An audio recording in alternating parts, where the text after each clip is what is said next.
Oi, eu sou o Fábio. E eu sou a Larissa. E esse é o Coisa de TV, o canal que às vezes fica meio pra baixo e se sente como se tivesse sido jogado numa caçamba. É o nosso equivalente a... Você já sentiu como um saco de plástico da Katy Perry, né? Nesse vídeo, a gente, na verdade, vai relembrar alguns casais de novela. Mas a gente vai falar o quê? Dos melhores casais de novela? Não! Esse é o Coisa de TV, a gente não gosta de falar do óbvio ou de falar muito bem das coisas. A gente quer falar é daqueles casais que brilharam nas novelas, mas eles não eram os protagonistas. Ou seja, os casais que roubaram o espaço dos protagonistas. Isso, a gente vai falar dos casais secundários que se destacaram mais do que o casal principal, porque já aconteceu várias vezes nas novelas. Acontece com uma boa frequência isso. Então, se você quer saber quais são esses casais, então é só ficar aqui no nosso vídeo. Depois da vinheta. E você que já esperou até esse momento do vídeo para saber quais são os casais, por que não aproveita e já vem aqui embaixo e se inscreve no canal? Tem um monte de gente que acompanha nosso canal direto, tá sempre comentando, a gente tá sempre respondendo os comentários aí, mas a pessoa às vezes não é inscrita. Você tem que ser inscrito pra quê? Pra ajudar a gente. Sacanagem, se inscreve aí pra gente chegar logo aos 100 mil inscritos, pra gente ganhar uma placa do YouTube. É que na verdade é só isso mesmo, né? Só o reconhecimento. É só aplausos que a gente ganha, como diria Lady Gaga. Ainda se fosse 100 mil reais em barras de ouro, que vale mais do que dinheiro, mas não, é só 100 mil inscritos. Mas pra gente é bom, a gente vai ficar feliz também. Nós escolhemos 5 casais de novelas que eles fizeram tanto sucesso que acabaram se destacando. Na verdade são 6 casais. O primeiro casal que a gente quer falar é o casal formado por Félix e Nico na novela Amor à Vida, que foi exibida entre 2013 e 2014. Amor à Vida que é o quê? É aquela novela que você já sabe, conta a história do Félix, que ele sente um recalque muito grande por sua irmã Paloma. Por causa desse recalque, ele joga sua sobrinha numa caçamba de lixo. Aí a criança é encontrada pelo Bruno, que cria a menina como se fosse sua própria filha. Aí muito tempo se passa, e a história deles é tão chata que o pessoal preferiu torcer pro vilão. Essa é a história de Amor à Vida. Basicamente isso. O Félix, na verdade, era para ser o vilão da novela. O Valsir colocou ele lá pra ser um vilão malvado, vilão de bordão, porque já era época pós-Carminha, as pessoas queriam um vilão de bordão pra fazer meme na internet. E aí ele ficava falando, salguei a Santa Ceia. E só esse era o único bordão dele, depois ele foi mudando. Será que eu grudei chiclete na cruz? Será que eu bati carne na tábua dos 10 mandamentos? Esse tipo de coisa que ele fala. Ele tentou ser vilão de bordão, vilão de maldades, mas o público brasileiro foi gostando cada vez mais dele. Por quê? O público brasileiro tem essa afeição por uma pessoa controversa. E aí não deu certo. Aí Valsir percebeu, pera, a Paloma, que é a protagonista, vivida pela Paula Oliveira, é chata, o público não gosta dela. Não gosta do casal. O casal dela com o Bruno era chato. E o pessoal gosta do Félix. Aí o que eu vou fazer? Vou transformar o Félix no protagonista de novela. Pois é, vamos trazer esse homem, vamos apostar nesse amor. Aí ele fez toda uma redenção do Félix, fez ele ficar pobre. Porque assim, novelas, o personagem rico só é redimido quando fica pobre, né? E aí ele se torna o protagonista da novela. Aí o Valsir pegou um outro personagem gay da trama, que era o Nico, que era casado com o Heron. O Nico é o Thiago Fragoso. O Carneirinho. Isso. E o Heron era o Marcelo Antoni. E aí botou os dois juntos, o casal deu uma química gigante. O Brasil, que é esse país super homofóbico, torceu pro casal protagonista. E no final teve até um beijo entre os dois, que foi o primeiro beijo entre homens nas telenovelas brasileiras. Sim, grande contribuição de Valsir para a dramaturgia brasileira, né? Mas essa cena é muito bonita. Tipo assim, eu não gosto dessa novela, mas essa cena final é muito bonita. Essa cena em que eles se beijam e tal, e aí depois o Félix vai tentar... O pai do Félix tenta se redimir, né? O César. Eu acho muito legal, porque isso com certeza não estava planejado no começo da novela, mas o Valsir fez de uma forma que pareceu que ele tava tudo... Era um Maktub na cabeça dele. Porque teve toda a questão do Dr. César renegando o Félix na novela inteira. Eu acho aquela cena linda de verdade. Parabéns para Antônio Fagundes, Matheus Solano, Valsir Carrasco, todo mundo envolvido nessa cena. A novela é horrível, mas essa cena foi linda. Inclusive, dizem muito que se uma história termina muito bem, as pessoas tendem a achar que foi tudo incrível, mas não foi, né? E até fica meio feio você falar mal, porque no fim das contas foi essa novela que teve, né, essa contribuição, assim, de ser... O Félix e o Nico eram um casal bem interessante, vou falar. Eu gostava, porque o Félix tinha aquela coisa meio politicamente incorreta, porque ele era vilão, então ele podia não ser trouxa, feito a Paloma. E o Nico era todo bonitinho, certinho, corretinho. Eu acho que eles formavam um bom casal. Eu gosto. Eu acho que justamente por isso fez tanto sucesso. É um casal bem construído, assim, é um casal que você torce por eles, né? Mas outro casal que a gente torceu bastante foi em Por Amor, novela de 1998, do Manuel Carlos. Que o casal principal, para quem não se lembra, era Eduarda e Marcelo, né? Eduarda, que sofreu enorme hate, que ninguém gostava dela, tinha até site contra a Eduarda. Isso em 98, né? 98, a pessoa se deu ao trabalho de criar um site pra odiar a Eduarda, que era provavelmente. A filha mimada de Helena. Inclusive, a novela conta, né, a história das duas, da mãe e da filha, que elas dão à luz no mesmo dia a criança, só que a Maria Eduarda perde o filho e a Helena fica sabendo, a Helena até dá à luz ao seu filho. Ela dá o seu filho vivo em troca do filho morto de Eduarda, que é isso que tá escrito no diário dela, né? Que tudo ficaria muito bem se ela não tivesse essa coisa doida de querer escrever tudo que acontece na vida dela no diário, que aí é justamente essa frase que a Eduarda lê e faz... E aí descobre que o filho dela não é filho dela, é na verdade irmão dela, porque é filho da mãe. Se fosse em 2020, eu acho que a Helena estaria tweetando isso e a filha ia descobrir, né? Ia ter mandado um áudio no Zap pra Virgínia. Ela ia estar fuçando um dia e descobrir. Apesar do casal principal ser a Eduarda e o Marcelo, quem se destacou muito foi a Milena e o Nando. Nesse momento você tá tocando na sua cabeça. Tô com cidade, tô com sangue.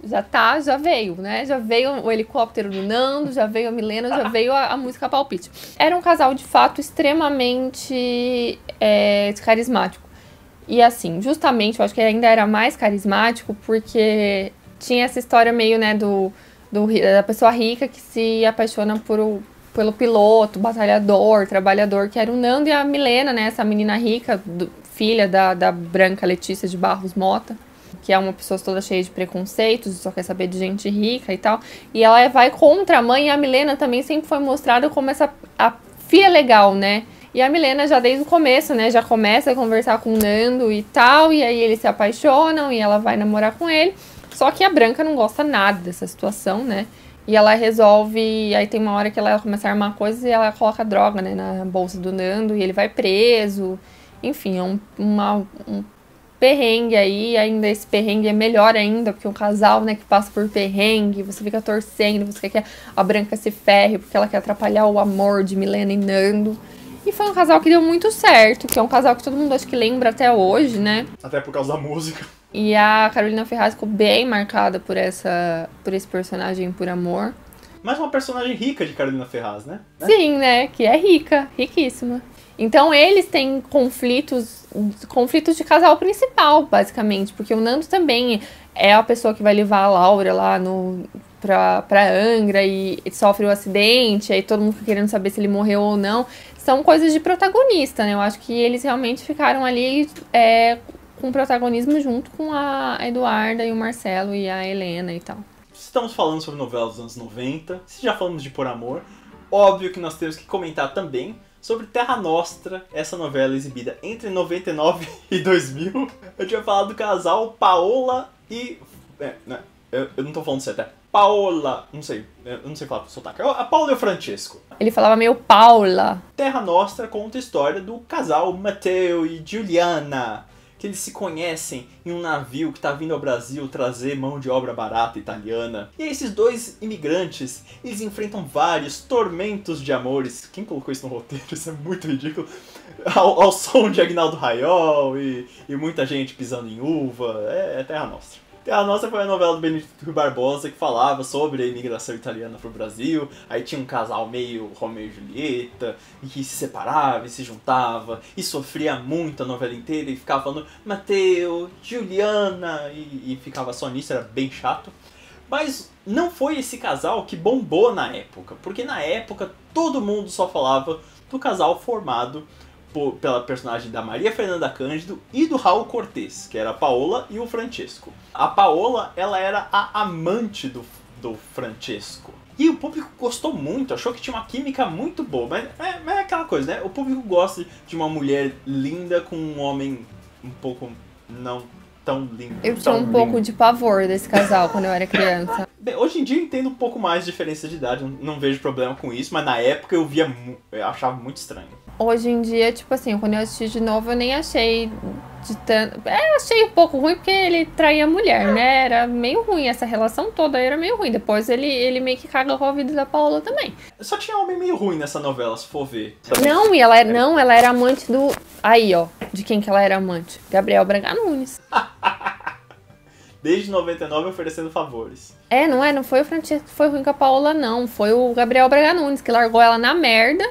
E aí o seu Francesco que depois conheceu ela e aí ajudou ela e tal. E é engraçado que essa novela foi a projeção da Maria Fernanda Cândido. Essa novela era pra ser da Ana Paula Arósio, que era a Juliana. Eu fico falando com esse sotaque horroroso, desculpa. A Maria Fernanda Cândido, ela brilhou tanto que eu lembro que no Fantástico eles chegaram a fazer a eleição da mulher brasileira do século. E aí quem ganhou foi Maria Fernanda Cândido, por causa do papel que ela tinha acabado de fazer na novela. Porque brasileiro tem memória curta, né? Não vai lembrar de uma novela de 6 meses atrás, vai lembrar da que tava passando. E engraçado que a Maria Fernanda Cândido nunca chegou a brilhar muito em novela, no sentido de fazer protagonista. Ela sempre faz personagens mais paralelos, mas ela faz muito bem, lógico. Não tô falando aqui que ela é uma má atriz. Inclusive, eu adoro o papel dela em A Força do Querer. Ela tava ótima, mas ela não era protagonista. Ela só não sabia bloquear a Irene no Zap, né? Que ficava mandando... Agora a gente vai falar de Malhação, se vocês estavam sentindo falta de Malhação. A gente quase nunca bota Malhação em lista, né? As pessoas sentem falta disso. Já falar de Malhação, 2014, que é a Malhação Sonhos. Que muita gente conhece como a Malhação do quê? A Malhação do Pedro e da Carina. O casal principal não era eles. Na verdade, a história era pra ser um triângulo amoroso entre a Carina, o Duca e a Bianca, né? O Duca, o Arthur Aguiar, e a Bianca, a Bruna Ramu, e a Carina, a Isabela Santoni. Só que eu acho que tipo, o que aconteceu é que a Isabela Santoni, principalmente, não só na novela, ela tinha uma cara de novinha, né? E aí parece que não deu muito certo ela brigar também pelo amor do Duca. Aí, tipo, eles meio que tiraram isso, assim, o Duca ficou tratando ela como uma irmã mais nova, né? E aí ela conheceu o Pedro, que é o Rafael Witt. E eles começaram, e aí ela é aquela coisa, ela é aquela menina que luta boxe, é meio esquentadinha, e aí ele queria conquistar ela era marrenta e tal, e não sei o quê. E aí ele conquista a Carina e aí eles viram um casal queridinho do público. Tipo, os autores não conseguiram separar eles durante a Malhação, né? Teve uma época, uma pequena, acho que semana, que eles se separaram, mas logo voltaram rapidinho, porque não podia ficar separado, não. A semana que eles ficaram separados, não pode separar o casal Perina e não sei o que. Era difícil lidar com esse fandom do casal Perina na internet, né? Porque nessa época eu cobria Malhação por coisas de novela. Eu lembro, você sofria muito desse negócio. Eu não podia falar mal deles. Qualquer coisa que você falava mal, eu falava, né? Mas assim, falar mal deles era... Nossa, era um monte de fake com a cara da Carina e com a cara do Pedro que iam lá me atacar. E tipo, era uma coisa assim, bem... E ninguém lembrava do Duca e da Bianca, né? Eles foram tão excluídos, tão esquecidos, que tipo, qualquer pessoa que chegava depois acabava roubando a cena da novela, né? E o casal Pedro e Carina realmente, tipo, é o casal da Malhação 2014, é o casal da Malhação Sonhos. Aliás, eu tava aqui pensando quando você tava falando. Alguma novela, o Arthur Aguiar não foi deixado de lado na trama? Porque assim, em Rebelde ele foi ofuscado pelo Chay. Aí nessa novela ele foi ofuscado pelo casal Perina. Em Outro Lado do Paraíso também, o personagem dele não tinha tanta relevância quanto o do Caio Paduan lá. Justamente por isso que ele desistiu da carreira de ator e agora é cantor e também formador de polêmicas, né? Sim, ele tá alimentando os programas de fofoca. Profissão treta de Instagram, né? O Rafael Witt tanto teve projeção com esse papel que ele foi protagonista de Verão 90, né? Sim. Ele foi pra Rock Story depois, não foi? Isso, verdade. Rock Story e Verão 90. Então, quer dizer, ele foi aí um cara que pegou papéis grandes, né? Caí na besteira de falar Rock Story, agora já tá vindo um monte de gente comentar pra gente fazer vídeo de Rock Story. Pra fechar essa lista, 2 casais em 2 novelas. Aí você vai perguntar, como isso pode acontecer? Na novela Sassaricano, lá no final dos anos 80, Silvio de Abreu tinha um protagonista que era o Paulo Altran, e ele fazia seus sassaricos com várias mulheres. O problema é que o Brasil não gostou tanto do personagem, porque tinha uma personagem secundária que brilhou naquela história, que era a Tancinha, vivida pela Cláudia Raia. Que ficava falando, meus melão aqui. Ela falava um português não tão correto assim. Era uma personagem meio divertida, era a cara da Cláudia Raia. Aí ela era disputada pelos personagens do Alexandre Frota e do Marcos Frota. ela virou a cara de Sassaricando. Quando se fala Sassaricando, você lembrava a Tancinha, não as outras personagens da novela. Em 2016, a Globo decidiu fazer um remake de Sassaricando, só que deram uma mexida na história. Transformaram a Tancinha em protagonista da trama. Esse era o foco da trama. Só que o que aconteceu? Eles foram ofuscados por um outro casal secundário de Haja Coração. Ou seja, ela brilhou em Sassaricando, foi promovida em Haja Coração e foi ofuscada em Haja Coração por outro casal. E que casal que... É confuso isso, tem que explicar. Tem que fazer um organograma. Quem brilhou foi o casal Felipe e Shirley. O Felipe, que era interpretado pelo Marcos Pitombo, e a Shirley, que era a Sabrina Petralha. E o que é mais engraçado ainda, que eu acho, é que a Shirley, ela era uma personagem que veio ainda de uma outra novela do Silvio de Abreu. Porque a Shirley era uma personagem de Torre de Babel. A Karina Baru interpretava uma personagem que era Manca em Torre de Babel. Aí a Shirley foi revivida em Haja Coração e ela era uma das irmãs da protagonista Tancinha. Aí o drama dela, de novo, era ser manca. E ela se apaixonava pelo Felipe, que era um cara rico e bonitão, que tinha uma noiva, não sei se era noiva ou mulher, já esqueci disso. Eles se apaixonam perdidamente numa história que lembrava o quê? Lembrava a Cinderela. Ela tava correndo na chuva, ela prende a bota ortopédica num bueiro, aí o Felipe vai lá e fala, ai meu Deus, eu preciso encontrar a mulher linda desse sapatinho aqui, dessa bota no caso. E aí ela começa a trabalhar como empregada na casa do Felipe. E aí ela é maltratada pela patroa, a patroa manda ela subir compras, não sei quantos andares, a pé. É uma coisa extremamente sofredora, mas deu muito certo na época. O público torceu muito pro casal Shirley e Felipe, tanto que eles praticamente ofuscaram o casal Tancinha. Tanto é que eles foram, eu lembro deles irem tomar café com a Ana Maria. Sim, era o casal Shirlipe, porque já tinha chip nessa época, obviamente tinha um nome de casal. E fez tanto sucesso que, se não me falha a memória, os dois vão fazer par de novo em Salve-se Quem Puder, Sim, né? Salve-se Quem Puder eles fazem par, só que agora eu acho que o papel vai ser separado porque a Petralha tá grávida. É tanto casal que foi pensado pra brilhar, e aí um outro casal deu uma rasteira dessas novelas, é muito interessante. Deve ser muito frustrante. A própria Shirley em Torre de Babel, acho que na época da Torre de Babel era Shirley, só foi ser Shirley em Haja Coração. Ela já era meio apagada, ela não tinha brilhado tanto. De repente ela brilha em uma outra novela, com uma outra atriz e uma outra história. É igual a Karine e o Pedro, acho que era um casal que talvez nem os próprios autores imaginassem, né? Porque era tipo só uma estratagema pra tirar a Karina daquele triângulo amoroso que não deu certo e de repente, bum. E novela tem essa coisa muito louca de poder variar de acordo com o gosto do público. Ou seja, o público tá rejeitando um casal, vamos fazer outro casal brilhar no lugar. Isso é muito comum em novela e eu acho muito interessante a forma como os autores moldam a história pra deixar do jeito que o público gosta. Sim, às vezes eu acho que até exagera, né? Tipo, Malhação, por exemplo, podia ter separado o casal em algum momento. Não tem problema, gente, separar um casal durante 1 mês, 2 meses, pegar outras pessoas. Isso acontece na vida. Acontece nos filmes. Acontece na TNT. Mas o que não acontece na TNT são os vídeos do Coisas de TV. Pra assistir nossos vídeos, você tem que vir aqui no YouTube. E se você vier aqui no YouTube, a gente já pede pra você se inscrever no canal, nos seguir nas redes sociais, que vão estar todas aqui embaixo. Dá seu like. Comente, às vezes você lembra de algum outro casal que brilhou também nas novelas. Com certeza vocês vão lembrar. Então até mais, gente. Tchau. Tchau. E o Nico era todo bonitinho, certinho, corretinho. Ela ficou corajosa, bichinha! Bichona!